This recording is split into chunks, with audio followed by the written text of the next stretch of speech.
అంటే asymmetric warfare ఏందని అంటే నల్లి చాతల కొట్లాటలు అనమాట. బట్ ఇన్నోవేషన్ హబ్ మాత్రము ఎవడు? America, Europe. కాపీ క్యాట్ ఎవడు? చైనా. దాంతో పాటు మాస్ ప్రొడక్షన్ చేస్తాడు కదా దీని తల్లి. ఇటు సంకరాకిపోతున్నాడు, కాపీ కొడతాడు, మాస్ ఎగ్జిక్యూషన్లకు దించుతాడు, ఇక గుదుడే గుదుడు దంచుడు పెట్టిగాడు. అమెరికా వాడు ఏం చేసిండు?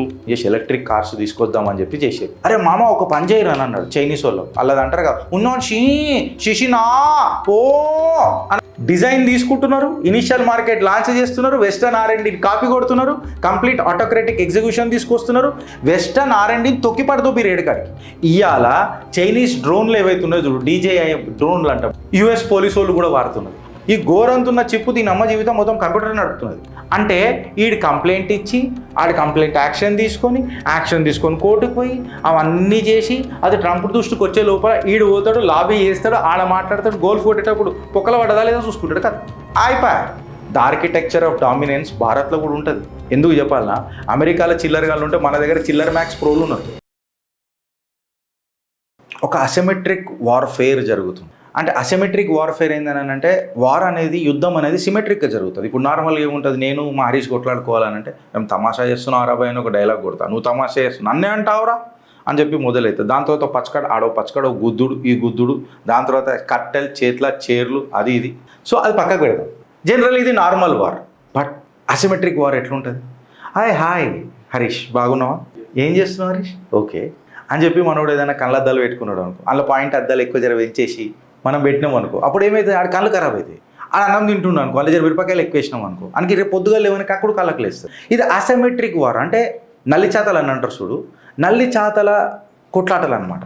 అమెరికా వాడు ఫుల్ దూకుడు పెట్టిండు. ఈ చైనా వాడు రైమింగ్లో మీరు ఏం రాసుకుంటారో రాసుకుంటారు, అదే పెట్టిండు. అందుకే మా వాడు అన్నాడు, అన్న అట్లా వద్దన్నా, అట్లా పెట్టొద్దు, మనం గిట్లా పెడదామన్నాను. అంటే నువ్వు ఏదైనా పెట్టుకో, నేనైతే గిట్లనే మాట్లాడాలి కదా అన్నాను. అసలు ఏం చెప్పబోతున్నావు గిరీష్ అని చెప్పి మనం మాట్లాడితే, ఒకటి మనకు అందరికి ఒకటి ఏముంటుందని అంటే, అమెరికా వాడు చాలా టెక్నాలజికలీ ముంగట ఉంటాడు అందరితో, అందులో డౌట్ లేదు. వాడి దగ్గర ఇన్వెన్షన్లు కానీ లేకపోతే R&D కానీ సూపర్ తోపు ఉంటుందా? వాడు జియో పొలిటికల్ బ్యాండ్ విడ్త్లో కంప్లీట్గా ఆయిల్ తీసుకొని అదంతా ఎక్సెట్రా మాట్లాడతాడు. కానీ బట్ ఇన్నోవేషన్ హబ్ మాత్రము ఎవడు? America, Europe. ఏది ఉన్నా వాడే ఇన్వెంట్ చేస్తాడు. వెదర్ ఇట్ మేబీ నీ ఏ చిప్స్ తీసుకో, లేకపోతే ఎలక్ట్రిక్ కార్స్ తీసుకో, ఏమన్నా తీసుకో. అత్యంత కాపీ క్యాట్ ఎవడు? చైనా. వాడేం చేస్తాడు? ఇప్పుడు ఇది మనం ఒకటి తయారు చేసినాం అనుకో, ఇట్లా కార్ ఒకటి తయారు చేసినాం అనుకో, దాన్ని ఫస్ట్ కొంటాడు, దాన్ని తీసుకుంటాడు, దాన్ని మొత్తం తీసి రీఇంజనీరింగ్ చేస్తాడు, కొత్త చైనీస్ లోగో పెడతాడు, దాన్ని తయారు చేస్తాడు. అయితే ఇలా అడ్వాంటేజ్ ఏముంటుంది అంటే ఫ్రెండ్స్, కాపీ కొట్టినోడు ఎన్ని రోజులు బాగుపడతాడు రానంటాడు. అరే అడ్వాంటేజ్ ఏంటంటే వాడి బేస్ వాడికి ఉంది ముందే. దాంతో పాటు ఇటు మాస్ ప్రొడక్షన్ చేస్తారు కదా దీని తల్లి. ఇటు కంప్లీట్గా మాస్ ప్రొడక్షన్ చేసేసరికి ఏమవుతుందని అంటే, ప్రోడక్ట్ అనేది scale of economics and scale of స్కోప్లా వీడికి అడ్వాంటేజ్ దొరుకుతున్నది, మ్యానుఫ్యాక్చరింగ్ అడ్వాంటేజ్. ఇటు సంకరాకిపోతున్నాడు. ఇదే జరిగింది ఎలక్ట్రిక్ వెహికల్స్లలో కూడా. ఫర్ ఎగ్జాంపుల్ ఇప్పుడు నువ్వు మాస్ ఎగ్జిక్యూషన్ ఇక్కడైతే ఉంటుంది కదా, మాస్ ఎగ్జిక్యూషన్ విన్ అవుతుందా లేకపోతే సెలెక్టివ్ ఎగ్జిక్యూషన్ విన్ అవుతుందా? నేను 10 కార్లు తయారు చేస్తా, కేవలం భారతదేశంలో 10 కార్లే అమ్ముతా, ఒక్కొక్క కారు మీద నేను 100 కోట్ల ప్రాఫిట్ పెడతా. అప్పుడు నా కార్లు ఎన్ని అమ్మినాయి? 10 కార్లు అమ్మినాయి. ఎంత ప్రాఫిట్? 10 కోట్లు పెట్టిన. అంతే నాకు ఎంత వచ్చింది? 100 కోట్లు వచ్చింది. కరెక్ట్. ఇప్పుడు నేనేం చేసిన, ఒక్కొక్క కార్ తయారు చేస్తా, దాని మీద 1 కోటి ప్రాఫిట్ పెడతా. ఎన్ని కార్లు అమ్ముడుపోతున్నాయి? 150 కార్లు అమ్ముడుపోతున్నాయి. అప్పుడు ప్రతి ఒక్కడు కొంటుడు కదా భారతదేశంలో 148 కోట్లు. ఇక్కడ ఎగ్జిక్యూషన్ మాస్ అనేది గెలుస్తున్నది. అందుకే చైనా ఏమైందనంటే $20 ట్రిలియన్ ఎకానమీ అయింది. కాపీ కొడతాడు, మాస్ ఎగ్జిక్యూషన్లకు దించుతాడు, ఇక గుదుడు దంచుడు పెట్టిగాడు మ్యానుఫ్యాక్చరింగ్లో. ఆడికి అడ్వాంటేజ్ మీద ఏమైతే, నేను R&D ఎందుకు చేయాలా, ఆడ చేసి పెడుతున్నాడు కదా, అందులో ఏమైనా కమియాలు ఉంటే నేను అది పెట్టేస్తా, పీకేస్తా, కట్టలు కట్టేస్తా. ఇప్పుడు ఇది నడుస్తున్నది. సో ఈ $20 ట్రిలియన్ ఎకానమీ ఇప్పుడు నెత్తివీక్కుంటున్నాడు ఎవడు? అమెరికా వాడు. ఇప్పుడు స్ట్రాటజిక్ సిస్టమిక్ డైవర్జన్ ఏమున్నది అని చెప్పి మాట్లాడితే, అసలు ఐడియా ఎవరిది, ఎగ్జిక్యూట్ ఎవరు చేస్తున్నాడు అని చెప్పి మాట్లాడితే, సిస్టమ్ డైనమిక్స్ గురించి జర మనం మాట్లాడదాం. సిస్టమిక్ డైనమిక్స్ గురించి మనం మాట్లాడాలా, లేదా కోర్ స్ట్రెంత్ గురించి మాట్లాడాలా, లేకపోతే టైం లైన్ ఉంటుంది చూడు ఎగ్జిక్యూషన్ చేయడానికి, దీని గురించి మాట్లాడాలంటే ఏ దేశానికైనా కీలకమైంది ప్రభుత్వాలు. ఇప్పుడు అమెరికా తీసుకున్నాం అనుకో, అమెరికా ప్రభుత్వం అనేది మనకు అత్యంత డెమోక్రటిక్ ప్రభుత్వం, one of the biggest democracy, largest democracy after India, వీళ్ళు మాట్లాడతారు. అదే నువ్వు చైనా తీసుకున్నావు అనుకో, కంప్లీట్ ఆటోక్రాటిక్ డిక్టేటర్, నేనే ప్రెసిడెంట్ అట్లా. అప్పుడు ఏమైపోతుంది, నీకు అడ్వాంటేజ్ అనేది డిక్టేటోరియల్ ఫార్మ్ ఆఫ్ గవర్నెన్స్కి ఎక్కువ పోతుంది. ఎందుకు చెప్పాలా? ఇప్పుడు మన దగ్గర మాట్లాడినాం అనుకో, ఇప్పుడు ఫర్ ఎగ్జాంపుల్ మన దగ్గర డీలిమిటేషన్ చేస్తాననగానే ఎన్ని అవాజులు లేచినాయి. అరే మహిళా బిల్లులు చేసి రచ్చేయలే, అయినా ఎన్నిసార్లు లేచినాయి. టాపిక్ ఏం లేచి దాన్ని ఆపే ప్రయత్నాలు ఎన్ని అవుతున్నాయి. బీసీ కోట పెట్టుర్రన్లల్లా ఎక్సెట్రా. అదే ఇప్పుడు నీ డిక్టేటోరియల్ ఫామ్ ఆఫ్ ఉందనుకో, నేను చేస్తున్నా ఏం బీక్తావు, నువ్వు గడివిక్తావా అని చెప్పి ఇట్లాంటివి నడిచినాయి అనుకో, ఎగ్జిక్యూషన్ ఏడా ఫాస్ట్ అవుతుంది. ఖచ్చితంగా డెమోక్రసీలు అవుతుందా, డిక్టేటర్ల ఆటోక్రటిక్ ఫామ్ ఆఫ్ గవర్నమెంట్లు అవుతుందా, autocratic form of government dictator దాంట్లో అవుతుంది. సో సిస్టమ్ డైనమిక్స్ నువ్వు తీసుకొని చూస్తే మార్కెట్ డ్రివెన్ కాంపిటీషన్ ఏదైతే వీళ్ళు ఫ్రాగ్మెంట్గా తయారు చేస్తారు చూడు కంప్లీట్గా, ఇన్నోవేషన్ ఇంజన్ అనేది నీకు డెమోక్రసీలు ఉంటుంది. బట్ నువ్వు డిక్టేటర్ల కాడికి వచ్చేసరికి స్టేట్ మ్యాండేటెడ్, అంటే ఇగో నువ్వు ఆ కారు మంచిగా ఉంది తీసుకురా, నాకు దాని డూప్లికేట్ రేపటి లోపల తయారు కాలేదనుకో నీ బద్దలు వలగొడతాను అంటాడు. ఆడికి ఇక ఆప్షన్ ఉంటుందా, ఆడు ఎట్టి పరిస్థితుల్లో రాత్రింబగలు కూర్చుంటాడు, తయారు చేసేస్తాడు. There is no choice for him. But here it is been driven by an innovative engine. అయితే కోర్ స్ట్రెంగ్త్ ఏముంటుంది అని అంటే, ఈ ప్రభుత్వాల దగ్గర ఏదైతే ఇప్పుడు అమెరికా యూరోప్ ఏదైతే ఉందో వాళ్ళ దగ్గర కోర్ R&D ఉన్నది, నేను కాదని అంటలేను, because they have a breakthrough invention. ఇక్కడికి వచ్చేసరికి ఏమైపోయింది తెలుసా, రివర్స్ ఇంజనీరింగ్ ఉన్నది. రివర్స్ ఇంజనీరింగ్లో ఆడికి R&D ఏం ఖర్చే లేదుగా.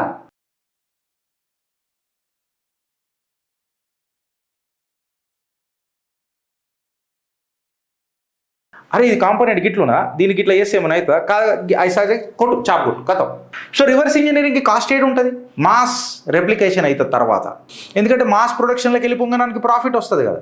టైమ్ లైన్ హారిజన్ తీసుకొని ఒక R&D చేయాలనంటే first phase prototype 1, PP model 2, ఇప్పుడు ఆటోమొబైల్ ఇంజనీరింగ్లో PP model 1, PP model 2, PP model 3 అని అంటారు. వీడికి ఏముంటుంది, ఏముండదు, డూప్లికేట్ మోడల్ DD వాడని డూప్లికేట్ మోడల్ ఉంటుంది, DM1, DM2, DM3, అంటే duplicate model 1, duplicate model 2, duplicate model 3. అంటే దశాబ్దాల వారు నువ్వు చేసిన స్ట్రాటజిక్ రిసోర్స్ అండ్ ఇన్నోవేషన్ ఏదైతే ఉంటుందో చూడు, టకక్ మన వీడికి వచ్చేస్తుందా రాదా. ఇది నీకు చైనీస్ ప్రభుత్వానికి అండ్ అమెరికన్ ప్రభుత్వానికి ఉన్న తేడా. ఇది ఎందుకు డిస్కస్ చేసినాం అంటే ఇదే బేస్ లైన్ మనందరికి. ఇప్పుడు ఏమైపోయిందనంటే ఎట్లనో ఇప్పుడు ఇది చూడాలి, ఇది చూస్తే మీకు అర్థమవుతుంది. ఎలక్ట్రిక్ కార్స్ తీసుకుందాం. అమెరికా వాడు ఏం చేసిండు, నేను క్లైమేట్ని చేంజ్ చేస్తాం, మొత్తం మనం క్లైమేట్ని చేంజ్ చేసి ఎలక్ట్రిక్ కార్స్ తీసుకొద్దాం అని చెప్పి చేసారు. అచ్చా ఐసా క్యా వాళ్ళు అంటాడు పీకేల్ అమీర్ ఖాన్, ఐసా క్యా అచ్చా అని అంటాడు చూడు.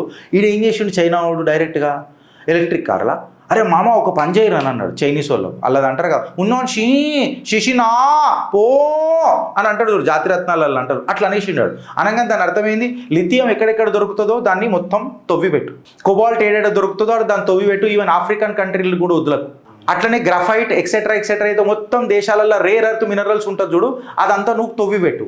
అప్పుడు ఏమైంది, కంప్లీట్గా lithium acquisition, cobalt mining and graphite supply chains మొత్తం ఎవరి చేతిలోకి వచ్చినాయి, చైనీస్ చేతిలోకి వచ్చినాయి. ఎందుకు చైనీస్ చేతిలోకి రావాల్సి వచ్చింది అని అంటే, వాళ్ళు ఏదో కావాల్సుకొని రాలే, మాస్ ప్రొడక్షన్ ఎక్కడుంది ఫ్రెండ్స్, చైనాలో ఉంది. చైనాలో ఈవీ హబ్ అయిపోయింది. ఈవీ ఎలక్ట్రిక్ కార్లకు నువ్వు తీసుకొని చూస్తే ఆడ మొత్తం అల్ట్రా ప్రో మ్యాక్స్ డూప్లికేషన్ నడుస్తున్నది. డిజైన్ తీసుకుంటున్నారు, ఇనిషియల్ మార్కెట్ లాంచ్ చేస్తున్నారు, వెస్టర్న్ R&D కాపీ కొడుతున్నారు, కంప్లీట్ ఆటోక్రటిక్ ఎగ్జిక్యూషన్ తీసుకొస్తున్నారు. ఇంకా వాడికి ఇంకా చేత కాలేదు అనుకో కాపీ కొట్టుడు, వాడు ఏం చేస్తాడు, ఆతేక జాయింట్ వెంచర్కి వెళ్ళి అనగానే జాయింట్ వెంచర్ చేస్తాడు. జాయింట్ వెంచర్ చేయగానే మొత్తం ఇది అంతా చూస్తాడు, ఆడు చూసి ఆహా ఇంకొకటి ఆడ తయారు చేస్తాడు, మెల్లగా పోతాడు. దాని తర్వాత మీది నడుస్తలేదు అది నడిచింది. ఎట్లా నడుస్తుంది, జాయింట్ వెంచర్లా వీడు బయటకే వచ్చినందుకు ఖచ్చితంగా వీడికి కాస్ట్ ఉంటుంది కదా. అదే ఆడు లోకల్గా తయారు చేసుకున్నాడు అనుకో, 10 రూపాయలు మళ్ళీ 3 రూపాయలు అమ్ముతాడు. అట్లా మొత్తం యావత్ భారతదేశంలో కూడా వీళ్ళు బొమ్మలు నింపేసిండ్రు. రిసోర్స్ R&D అనేది వీళ్ళకి ఎక్కడ ఉన్నది ఫ్రెండ్స్, ఎక్కడ లేదు. సో వీళ్ళు అబ్సల్యూట్ డామినెన్స్ మెయింటైన్ చేస్తారు. ఇప్పుడు అందుకే ఏం చేశారు వీళ్ళు, lithium acquisition, cobalt mining, graphic సప్లైన్స్ మొత్తం తీసుకొని design iteration, initial market launch చేసి వెస్టర్న్ R&D తొక్కిపడుతూ పీరియడ్ కాడికి. దీనికి అన్నిటికీ ఏం కారణం ఉంటుంది, బికాస్ ఫాస్ట్ ఎగ్జిక్యూషన్ ఉంటుంది కాబట్టి. ఖచ్చితంగా ఈ ప్రభుత్వాలు అనేటివి చాలా కీలక పాత్ర పోషిస్తాయి, కీలక పాత్ర. ఇప్పుడు ఈ ప్రభుత్వాల గురించి నువ్వు ఎందుకు మాట్లాడుతున్నావు గిరీష్ అని చెప్పి మనం మాట్లాడితే, ఇవాళ చైనీస్ డ్రోన్లు ఏవైతే ఉన్నాయో చూడు, DJI డ్రోన్లు అంటాం, DJI డ్రోన్స్ అని. ఆ DJI డ్రోన్లు ఎవరు వాడుతున్నారు తెలుసా, పాపం US పోలీసు వాళ్ళు కూడా వాడుతున్నారు. మామూలుగా కాదు, స్కేల్ చూస్తే ఇగో ఇది గ్రాఫ్ వేసిన 2020 నుంచి 2030 వరకు నువ్వు వేసుకున్న దాని మార్కెట్ షేర్ పెరుగుతూనే ఉన్నది చైనీస్ DJI మార్కెట్ డామినెన్స్ డ్రోన్లది. అండ్ దిస్ ఈస్ మళ్ళీ ఇదంతా R&D ఎవరు, US ఇంకా యూరోపియన్ R&D. వాళ్ళు ఏడదాకున్నారు అని అంటే బంకచెక్క మాషపత్రులు ఉన్నాడు, వీడు డిడ్డినగర్ డిడ్డా అని ఇట్లా ఎగిరేస్తున్నాడు పార్టీలు చేసుకుంటా. మీకు అర్థమవుతుందా? సో ఈ ప్లే బుక్ మీకు ఇప్పుడు అర్థమైంది కదా. ఇప్పుడు అసలైన ఆట మొదలవుతుంది. ఇవాళ ట్రెండ్ ఏంది, చిప్పులు, పొటాటో చిప్పులు కావు, ఆలు సోనా చిప్పులు కావు, ఈ చిప్పులలో ఇష్యూ ఏమవుతుంది అని అంటే, ఇప్పుడు వెనకటికి మన దగ్గర డోలక్ లాంటి పెద్ద CPUలు ఉంటుండే ఇట్లా, కరెక్టరా? ఇప్పుడు ఎంత ఉన్నది, మన గోరంతా కూడా కాదు. ఈ గోరంతున్న చిప్పు దీని అమ్మ జీవితం మొత్తం కంప్యూటర్ నడుపుతున్నది. ఇంకా మేజర్ పనులు ఇప్పుడు AI అయితే మరీ ఘోరంగా ఉన్నది. ఆ చిన్న దాంట్లో అది ఉన్నది. దీన్ని ఈ చిన్న దాంట్లలో ఏమవుతుంది అని అంటే ఈ హార్డ్వేర్లలో ప్రోగ్రామింగ్ చేయాల్సి వస్తుంది, దాని మీద సర్క్యూట్ డయాగ్రామ్స్ ఎక్సెట్రా అని అంటారు, అవన్నీ మనం తీయాల్సి వస్తుంది. ముందేమో ఇంత పెద్దగా ఉంటుండే సర్క్యూట్ డయాగ్రామ్లు ఇట్లా వేసుకుంటుండే, అది చేస్తుండే ఎలక్ట్రానిక్స్ వాళ్ళు ఇంకా మంచిగా చెప్పగలుగుతారు. ఈ గేట్లు ఏవేవో అంటారు కదా ఎలక్ట్రానిక్ గేట్స్. సో ఇప్పుడు ఇదేమైపోయింది అబ్సల్యూట్గా మీకు ఈ చిన్న చిప్లల్లా ఈ మొత్తం సర్క్యూట్ని తయారు చేయాలి. ఈ సర్క్యూట్ దేంతో చేస్తారు? లేజర్తో చేస్తారు. లేజర్ ఏముంటుంది ఫ్రెండ్స్ కంప్లీట్గా చెప్పాలనంటే, ఇప్పుడు దీని మీద ఎందుకు మాట్లాడి పెద్దగా పోతుంది వినాల మీరు. లేజర్ ఎందుకు ఇంపార్టెంట్ ఉంటుంది అని అంటే, ఒక లైట్ని మొత్తం ఒక దగ్గరికి కాన్సన్ట్రేట్ చేస్తే, లైట్ అంటే నువ్వు ప్రిజంలో పెట్టినావనంటే ఎన్నో కలర్స్ ఉంటాయి, ఎన్నో రేడియేషన్స్ ఉంటాయి, gamma beta etcetera alpha beta gamma ఏం రేడియేషన్స్ ఉంటాయో రేడియేషన్ పెట్టుకో. ఇవన్నిటిని ఒక్క దగ్గరికి తీసుకొచ్చి కసక్మని ఒక దగ్గర ఫోకస్ కొట్టడం అంటే అదే లేజర్. దాని టెంపరేచర్ ఐరన్ని కూడా కట్ చేస్తుంది అది. అయితే ఇంట్లో ఎక్స్ట్రీమ్ అల్ట్రావైలెట్ రేడియేషన్ అని ఒకటి ఉంటుంది లైట్లో, ఎక్స్ట్రీమ్ అల్ట్రావైలెట్ రేడియేషన్ అని. దీన్నే చిప్పుల మీద ఈ సర్క్యూట్ రాస్తారు చూడు, లిథియోగ్రఫీ అని అంటారు. చిప్పుల మీద లిథియోగ్రఫీ అని అంటారు. ఆ చిప్పుల మీద లిథియోగ్రఫీ రాసే దేంతో రాస్తారు? ఈ ఎక్స్ట్రీమ్ అల్ట్రావైలెట్ రేడియేషన్తో రాస్తారు. దీనిలో ఒక చాలా పెద్ద మోడల్ ఉన్నది. ఏంది తెలుసా ఫ్రెండ్స్? ఇప్పుడు మన దగ్గర మనము సర్జరీలు చేస్తుంటాం, హార్ట్ సర్జరీ. అక్కడ బ్లాకేడ్ అయింది అని అంటారు. అంటే అక్కడ బ్లాకేడ్ అయిందంటే ఏదో ఒకటి, ఒక ఫ్యాట్ మెటీరియల్ లేకపోతే ఒక calcium material, whatever it is, నేను I'm not a medical expert, అక్కడ జామ్ అయింది అని అంటారు. దీన్ని ఏం చేస్తారు? ఒక లేజర్ పంపించి బ్లాస్ట్ చేస్తారు. I right are wrong? దీన్ని ఏం చేస్తారు మళ్ళీ లేజర్ని? ఈ లిథియోగ్రఫీ సెమీకండక్టర్ అప్లికేషన్స్లా కోడింగ్కి యూపీఎస్, దీన్ని ఏమంటారు? లిథియోగ్రఫీ అని అంటారు. ఈ లేజర్ని దేన్ని వాడతారు? ఏం వాడతారు? ఎక్స్ట్రీమ్ అల్ట్రావైలెట్ రేడియేషన్ వాడతారు. ఈ లిథియోగ్రఫీ ఎట్లా చేయాలా? అమెరికాలో ఒక పెద్ద కంపెనీ ఉన్నది, చాలా పెద్ద కంపెనీ ఉన్నది, మనకు అందరికీ తెలుసు. అది చిప్ ఇండస్ట్రీ ఇట్లాంటివి తయారు చేసేట్లలో తోపది. ఏది? మన ఎన్విడియా అని చెప్పి మాట్లాడతాం. ఇప్పుడు ఫర్ ఎగ్జాంపుల్ ఇక్కడ దాకానే మాట్లాడినా, ఇప్పటి నుంచి నేను నాకు చిట్టా తీసుకొని వస్తున్నా. And more over I'm sharing my opinion and I'm not degrading anybody, I'm making a disclaimer. ఇప్పుడు ఇది ఏమైపోయిందంటే ఈ లిథియోగ్రఫీ ఎక్సెట్రా ఇప్పుడు ఫర్ ఎగ్జాంపుల్ నేను ఒక కంపెనీ పెడదామని అనుకున్నా. ఇట్లాంటి extreme ultraviolet radiation laser technology తీసుకొని వచ్చి చిప్పులను కట్ చేయాలంటే కూడా పెట్టుబడి పెడతారా? ఇది చాలా రేర్ రాబోయి, అది పాస్ అవుతుందో ఫెయిల్ అవుతుందో ఈ R&Dలో ఎవడు అని అంటాడు. పాస్ అవుతుందో ఫెయిల్ అవుతుందో మనకు తెలియదు, మళ్ళీ పంచాయతీలు అవుతాయి, అదైతాయి ఇదైతాయి అని చెప్పి చెప్తారు. అయితే ఇక్కడ చైనా వాడు ఏం చేస్తుండో తెలుసా? ఆ కంపెనీలో ఫర్ ఎగ్జాంపుల్ ఇప్పుడు గిరీష్ అనేటోడు పెడితే, నేను నీకు $12 million ఇచ్చాను, ఇనిషియల్ స్టార్టప్ నాకు దొరికిపోయింది కదా, ఓ వావ్ అని అంట. బోర్డ్ ఆఫ్ డైరెక్టర్స్లో అందరు ఉండుండ్రి, బట్ నేను కేవలం ఇద్దరినే పెడతా, నా వాళ్ళు ఇద్దరే ఉంటారు అని చెప్తారు. Oh wow man, he is giving us $12 million and moreover there are only 2 directors యార్ అనగానే వావ్ అని చెప్పి మాట్లాడతారు. తర్వాత ఒక క్లాస్ పెడతాడు. ఏంటంటే ఫ్యూచర్గా నువ్వు ఎవరి దగ్గరనన్నా ఇన్వెస్ట్మెంట్ తెచ్చుకో, కాకపోతే నాకు చెప్పి తెచ్చుకో అంటే అటు వీటో పవర్ రిటైన్ చేసిండుగా. అంటే వీడికి చెప్పకుండా అంటే నువ్వు తీసుకోవద్దు అని అంటే తీసుకోవద్దు కదా, ఇక్కడ ఇది పెడతాడు. ఆ తర్వాత చూసుకుందాం రవి, ఫస్ట్ అయితే $12 million వచ్చింది కదా అని అంటాడు. ఈడేం చేస్తాడు తర్వాత, నువ్వు ఇది లేజర్ కొట్టినావు చూడు ఇళ్ళకు, ఇది చిప్లలో కూడా వాడుతున్నావు కదా నువ్వు అన్నట్టు. అవు వాడుతున్నావు, నాకు అది ఒకసారి షేర్ చేస్తావా, నేను ఈ ఆర్టరీకి నాకు ఇట్లా బ్లాకేడ్లు అవుతున్నాయి మా చైనాలో, మేము పురుగులు మందులు తింటాం కదా, మాకు అది కొట్టాలా అంటాడు. అది మేము చాలా సీరియస్ టెక్నాలజీ, దాన్ని మేము ఎక్స్ట్రీమ్ అల్ట్రావైలెట్ రేడియేషన్తో చేస్తాం, మీరు మొత్తం మాకు సంతకాలు చేయాలి లేకపోతే మీ బద్దలు వలిగిపోతాయి అని చెప్తాడు. అచ్చా ఐసా $12 million ఐసే దియా తెరుకు అని చెప్పి డూప్లికేట్ మాల్ కాడ ఏం చేస్తాడు తెలుసా? ఇమ్మీడియట్గా వేరే కంపెనీతో కొంత చేయగలుగుతారు ఇమ్మీడియట్గా. అంటే ప్యారల్గా ఇన్వెస్ట్మెంట్ చేసింది కదా, వీడికి మడుతుంది కదా. ఎవరికి? ఫస్ట్ కంపెనీ వాడికి. ఈ కంపెనీ వాడు ఏం చేస్తాడు? US కమిటీ ఆఫ్ కంపెనీస్లో ఏదైతే ఉంటుంది కదా, అక్కడ పోయి కంప్లైంట్ చేస్తాడు. ఇది జరిగింది అమెరికాలో. కంప్లైంట్ ఇస్తాడు. కంప్లైంట్ ఇవ్వగానే ఏమవుతుంది? పోలవరం ప్రాజెక్టే ఆడ కూడా నడుస్తూనే ఉంటుంది. ఇక్కడ మొత్తం అమెరికాకు ఒకటే స్టార్టప్లు ఎన్నో ఉంటాయి కదా, అది నడుస్తూనే ఉంటుంది. ఈడేం చేస్తాడు? చైనా వాడు వేరే కంపెనీ ఎట్లాంటిది ఇన్వెస్ట్ చేస్తాడు? ఏ కంపెనీలు ఇన్వెస్ట్ చేస్తాడంటే, ట్రంప్తో గోల్ఫ్ ఆడేటోడు, ట్రంప్తో హంటింగ్ చేసేటోడు, ట్రంప్ పిత్తితే నా దగ్గర ఇంకా 3 ఫ్లేవర్లు ఉన్నాయి చూడు అని చెప్పి మాట్లాడతాడు. వాళ్ళతో ఇలా దోస్తులు పెడతారు. వీళ్ళతో దోస్తులు చేసి ఏం చేస్తాడు అంటే, వీడు కంప్లైంట్ ఇచ్చి ఆడి కంప్లైంట్ యాక్షన్ తీసుకొని కోర్టుకు పోయి అవన్నీ చేసి అది ట్రంప్ దృష్టికి వచ్చే లోపల ఈడు పోతాడు, లాబీ చేస్తాడు, ఆడ మాట్లాడతాడు. గోల్ కొట్టేటప్పుడు పొక్కల పడదా లేదా చూసుకుంటాడు కదా. గోల్ అయిపోయింది, ఇక్కడ గోల్ పోస్ట్ దాటింది. ఇప్పుడు ఈ కంపెనీ ఏం కావాలా? ఎన్ని రోజులు పెట్టింది? అయిపోయా. మీకు అర్థమవుతుందా ఫ్రెండ్స్? సో చైనీస్ లాబీ ఇట్లా పనిచేస్తుంది. చైనీస్ లాబీ ఇట్లా ఎందుకు పనిచేస్తుంది అంటే, state interest, democratic form of government అనేది కొన్ని దాంట్లలో మంచిగా ఉంటుంది, కొన్ని దాంట్లలో అత్యంత ఘాతకు ఉంటుంది. ఇప్పుడు వీడేం చేస్తాడు? నేను చెప్పినా నువ్వు జై ఓ బాస్ చెప్పిండు చేసేయాలి. మీకు అర్థమవుతుంది అనుకుంటా కంప్లీట్గా.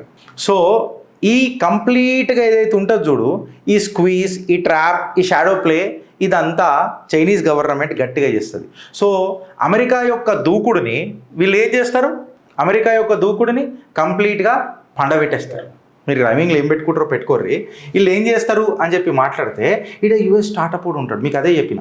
వాడిని ఏం చేస్తాడు, బ్లాక్ చేస్తాడు. ఎట్లా బ్లాక్ చేస్తాడు, ఓ ఫారెన్ ఇన్వెస్టర్ని తీసుకొని వస్తాడు, స్ట్రాటజిక్ లాబీ ఫార్మ్ని సైడ్ లైన్లో పెడతాడు, యూఎస్ రెగ్యులేటరీ బాడీని కంట్రోల్ చేస్తాడు. అంటే మనం ఎలక్ట్రిక్ సర్క్యూట్లా చిన్నప్పుడు చదువుకున్నాం, ఎలక్ట్రిక్ సర్క్యూట్లా గీడికేని ఉన్నది, దీన్ని కనెక్ట్ చేయాలి. ఇక్కడ ఒక చిచ్చు పెడతాడు, స్విచ్. ఈ స్విచ్ బంద్ అయితేనే కదా, ఈ స్విచ్కి ఏం చేస్తాడు, ఈడొక తాడు కడతాడు, ఈడొక తాడు కడతాడు. ఈడు గుంజుతున్నది అయితలేదు మా అంటే మీదికి ఒకడు గుంజుతున్నాడు కదా, ఆడే లాబీయిస్ట్, ఆడు గుంజుతాడు.